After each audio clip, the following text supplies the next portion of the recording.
none of the communication we've received from the camp has even mentioned our daughter's names in it.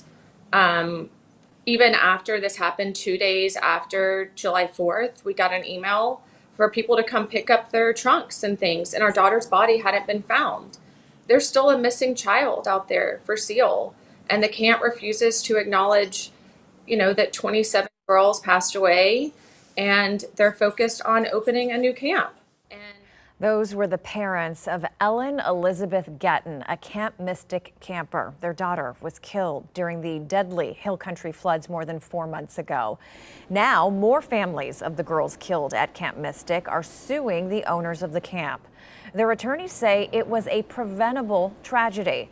Jason Allen has the latest on the push for accountability. When a swollen Guadalupe River rushed through central Texas on July 4th, 25 girls, their 2 counselors, and the director at Camp Mystic were among more than 130 people who died. Now parents of several of those girls are holding camp operators responsible. This wasn't an act of God. This was an act of pure complacency. Blake Bonner testified to Texas lawmakers in August that his daughter Lila paid the price for following an emergency plan that was destined to fail. One of the suits accuses the Eastland family that owns the camp of choosing to house young girls in cabins sitting in flood-prone areas. The suit highlights alleged instructions to campers to stay in those cabins when they easily could have walked to safety in a matter of minutes.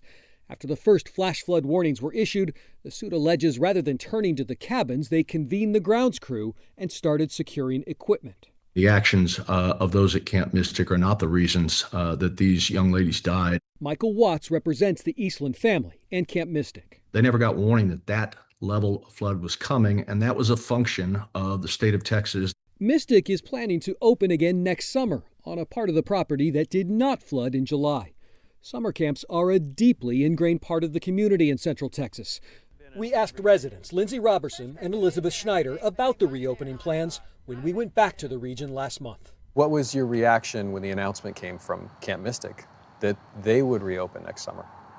Joy. Relief, happiness, joy.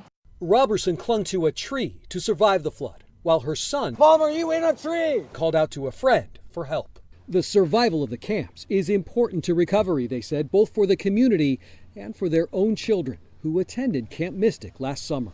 We've all lost a lot, and to get a glimmer of hope just brings us so much peace and joy amidst the grief. You feel like you can do those things at the same time? Of course. The attorney for Camp Mystic said there are no plans to reopen the portion of the camp where the girls died until all of the safety steps can be taken to ensure there is no risk to anyone who stays there again.